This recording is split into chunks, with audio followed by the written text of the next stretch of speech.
Welcome back with another video. अस्सलाम वालेकुम। उम्मीद करता हूँ आप सब ठीक होंगे।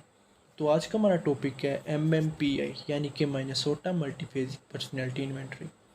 ये एक पर्सनैलिटी इन्वेंटरी टेस्ट है जिसे 1937 में एक clinical psychologist Starke R Hathaway और न्यूरोसाइकेट्रिस्ट जे चार्ले मैकिनली ने यूनिवर्सिटी ऑफ मिनेसोटा में डेवलप किया। बेसिकली ये टेस्ट जो है वो 1930s में डेवलप हुआ था। With the passage of time इसकी एक्यूरेसी और वैलिडिटी को इम्प्रूव करने के लिए और इसके साथ साथ रेशियल और जेंडर बाइसेस को एलिमिनेट करने के लिए ये रिवाइज और अपडेट होता रहा। ये सबसे ज़्यादा यूज़ होने वाला क्लिनिकल असेसमेंट टूल है। MMPI है जो डिज़ाइन किया गया था किसी भी इंडिविजुअल की या क्लाइंट की साइकोपैथोलॉजी और पर्सनैलिटी को मेजर करने के लिए। MMPI-2 1989 में पब्लिश हुआ जो कि US में अडल्ट्स के न्यू नेशनल सैंपल पे स्टैंडर्डाइज किया गया था। मेन डिफरेंस जो है वो MMPI और MMPI-2 में वो ये है कि MMPI जो स्पेशली डिज़ाइन किया गया था क्लिनिकल पर्पज़ के लिए और MMPI-2 जो है वो दूसरी फील्ड में भी यूज़ किया जा सकता है। अब तक ये टेस्ट जो है वो 50 से ज़्यादा लैंग्वेजेस में ट्रांसलेट हो चुका है। वर्जन्स की बात करें तो पहले आया था MMPI-2 जो कि रिवाइज्ड वर्जन है ओरिजिनल MMPI का। ये 2008 में पब्लिश हुआ। इसके 567 आइटम्स हैं। क्लाइंट्स यूजुअली 1 से 2 घंटे लेते हैं इस टेस्ट को कंप्लीट करने के लिए। इस टेस्ट को हमें अडल्ट्स पे यानी कि 18 या इससे ऊपर के लोगों पे हमें इसे यूज़ करना चाहिए। देन आया था MMPI-2 रीस्ट्रक्चर्ड फॉर्म जो कि 2008 में ही पब्लिश हुआ जिसके 338 आइटम्स हैं। क्लाइंट्स नॉर्मली 40 से 50 मिनट लेते हैं इसको कंप्लीट करने के लिए। अब तक ये सबसे ज़्यादा यूज़ होने वाला MMPI का टेस्ट है because of its existing large research base and familiarity among psychologist. Then आया था MMPI एडोलसेंट्स। ये स्पेशली डिज़ाइन किया गया था एडोलसेंट्स के लिए यानी कि 14 से 18 साल के इंडिविजुअल्स के लिए। ये 1992 में पब्लिश हुआ। इसके 478 आइटम होते हैं। ये इसलिए डिज़ाइन किया गया था ताकि एडोलसेंट्स की पर्सनैलिटी, बिहेवियर डिफ़िकल्टीज़ और साइकोपैथोलॉजी को ज़्यादा बेहतर तरीके से मेजर किया जा सके। देन आया था MMPI एडोलसेंट्स का जो रीस्ट्रक्चर्ड फॉर्म है वो वाला। ये 2016 में पब्लिश हुआ। ये सबसे छोटा टेस्ट है MMPI का जिसके सिर्फ 241 आइटम्स हैं। क्लाइंट्स सिर्फ 25 से 45 मिनट लेते हैं इस टेस्ट को कंप्लीट करने के लिए। देन आया था MMPI-3। ये लेटेस्ट वर्जन है जो कि 2020 में पब्लिश हुआ। क्लाइंट्स नॉर्मली 25 से 50 मिनट्स लेते हैं इसको कंप्लीट करने के लिए। ये टेस्ट कनाडा फॉर्मेट में इंग्लिश, फ्रेंच और स्पेनिश लैंग्वेज में अवेलेबल है। Validity scales. ये स्केल्स हम यूज़ करते हैं अपने क्लाइंट के आंसर्स की एक्यूरेसी चेक करने के लिए। इसके अलावा ये स्केल्स रिवील करते हैं हमारे क्लाइंट के इनएक्यूरेट आंसर्स को भी। पहले नंबर पे आता है लाई स्केल जिसे L स्केल भी कहते हैं। इस स्केल के 15 आइटम्स होते हैं। अगर हमारे क्लाइंट का इस स्केल पे हाई स्कोर आता है तो देन हम कहेंगे हमारा क्लाइंट जो है वो ओवरली परफेक्शनिस्ट है, आइडियलाइज्ड मैनर है उसके। अगर हमारे क्लाइंट का इस स्केल पे लो स्कोर आता है तो देन हम कहेंगे कि हमारे क्लाइंट ने बहुत फ्रैंकली, बहुत ओपन तरीके से रिस्पॉन्स दिया है आइटम्स पर। देन आता है F स्केल। F स्केल के 60 आइटम्स होते हैं। अगर हमारे क्लाइंट का इस स्केल पे हाई स्कोर आता है तो देन हम कहेंगे कि हमारा क्लाइंट जो है वो अपने आप को वर्स्ट कंडीशन में शो कर रहा है as compared to the actual condition.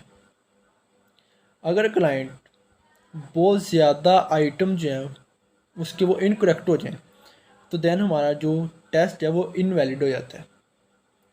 अगर हमारे क्लाइंट का एफ स्केल पे लो स्कोर आता है तो देन हम कहेंगे कि हमारे क्लाइंट ने रैशनली रिस्पॉन्ड किया है आइटम्स पर। देन आता है के स्केल। के स्केल के 30 आइटम्स होती हैं और ये स्केल जो है वो स्पेशली डिज़ाइन किया गया था ताकि फोकस किया जा सके क्लाइंट के सेल्फ कंट्रोल पे और रिलेशनशिप्स पर। एल स्केल की तरह के स्केल भी हाईलाइट करता है हमारे पर्सन की उस नीड पे जो कि शो करता है कि वो अपने आप को पॉजिटिव शो करे। अगर हमारे क्लाइंट का इस स्केल पे हाई स्कोर आता है तो वो डिस्क्राइब करता है कि हमारे क्लाइंट जो है वो अपने आप को बहुत ज़्यादा ओवरली फेवरेबल शो करवा रहे हैं। अगर हमारे क्लाइंट का लो स्कोर आता है के स्केल पे तो देन हम कहेंगे कि जो क्लाइंट है वो एग्जेजरेट कर रहा है अपनी पैथोलॉजी को। देन आता है सी एन एस स्केल, जिसे हम कहते हैं कैन नॉट से स्केल,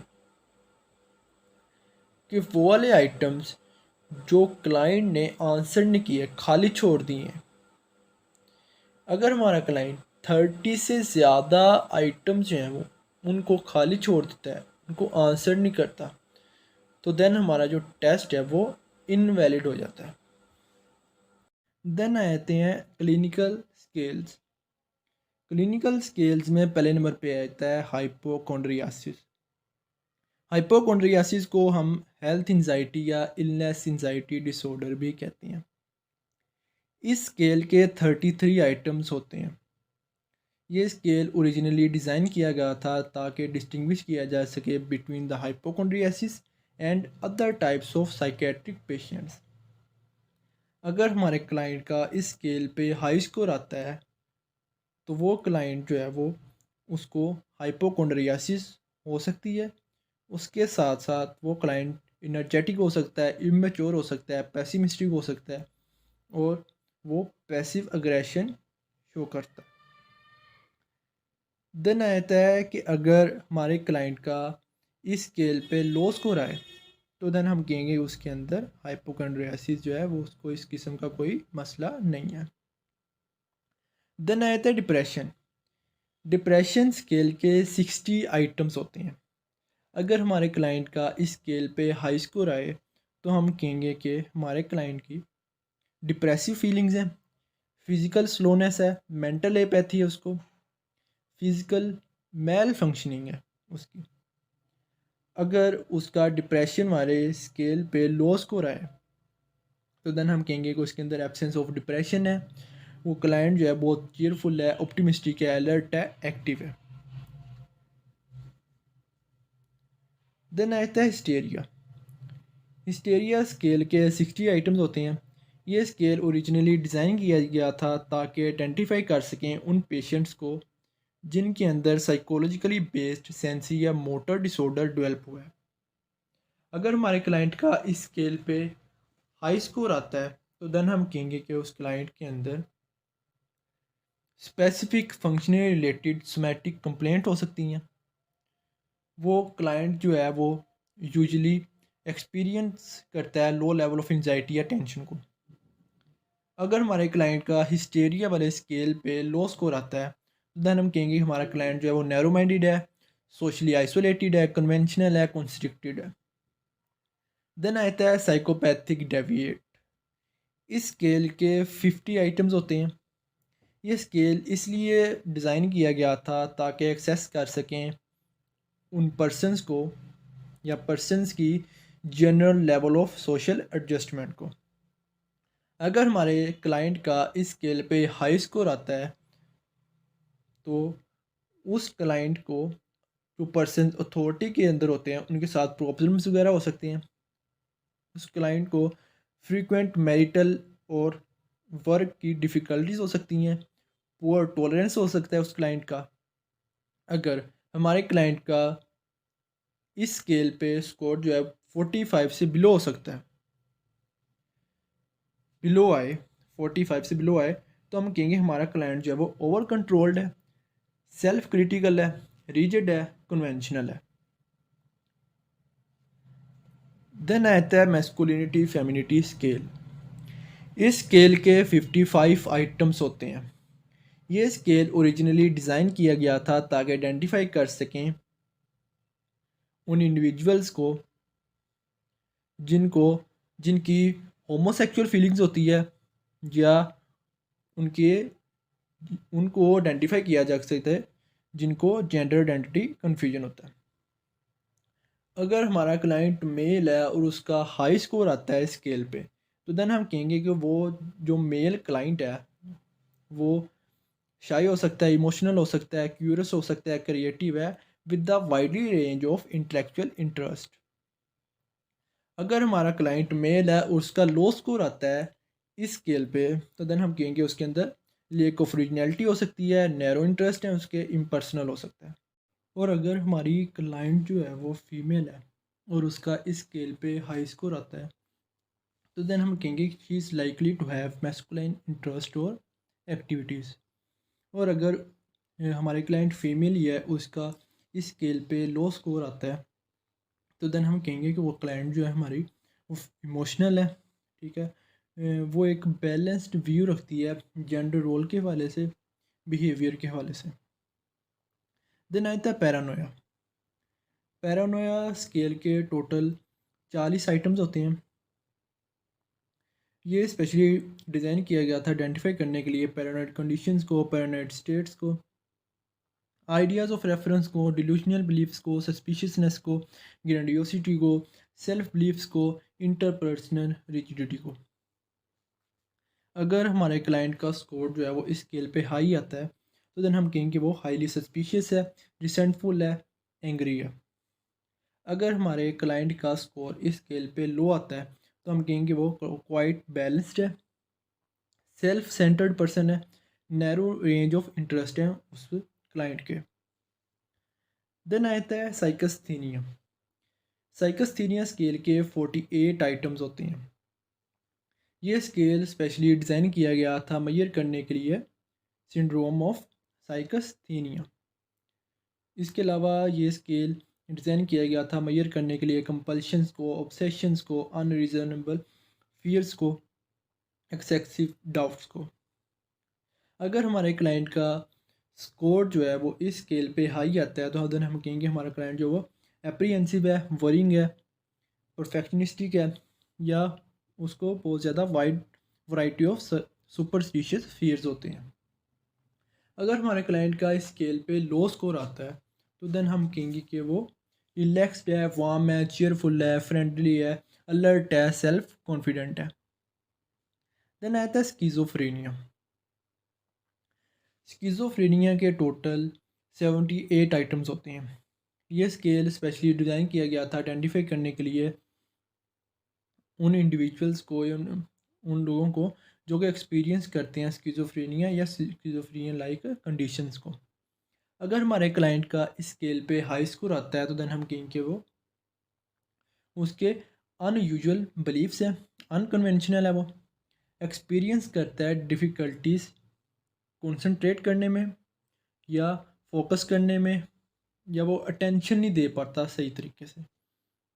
अगर हमारे क्लाइंट का स्किज़ोफ्रेनिया वाले स्केल पे लो स्कोर आ रहा है, तो देन हम कहेंगे हमारा क्लाइंट जो है वो चीयरफुल है, गुड नेचर्ड है, फ्रेंडली है, ट्रस्टफुल है और अडेप्टेबल है।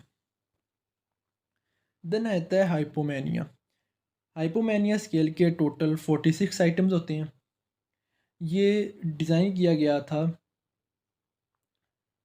ताकि हम आइडेंटिफाई कर सकें उन लोगों को जो कि एक्सपीरियंस करते हैं हाइपोमेनिक सिम्टम्स को, like cyclic episode of euphoria, irritability, egotism, expansiveness वगैरह। अगर हमारे क्लाइंट का इस स्केल पे हाई स्कोर आता है, तो देन हम कहेंगे कि वो उस क्लाइंट को मैनिक एपिसोड्स आती हैं। अगर हमारे क्लाइंट का हाइपोमेनिया वाले स्केल पे लो स्कोर आता है तो देन हम कहेंगे उसको उसकी लो लेवल ऑफ एनर्जी है और लो लेवल ऑफ एक्टिविटी है।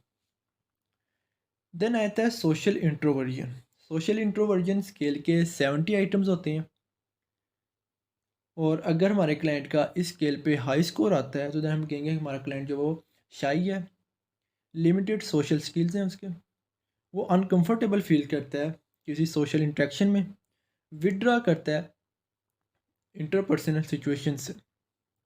अगर हमारे क्लाइंट का इस स्केल पे लो स्कोर है तो देन हम कहेंगे कि हमारा क्लाइंट जो है वो वार्म है, आउटगोइंग है, एग्जर्टिव है, सेल्फ कॉन्फिडेंट है, वर्बली फ्लुएंट है। अब तक के लिए इतने ही। इंशाल्लाह नेक्स्ट किसी वीडियो में मिलते हैं किसी नए टॉपिक के साथ। तब तक के लिए हमारे चैनल को कर लें सब्सक्राइब, लाइक और कमेंट करना मत भूलिएगा। अल्लाह हाफिज़।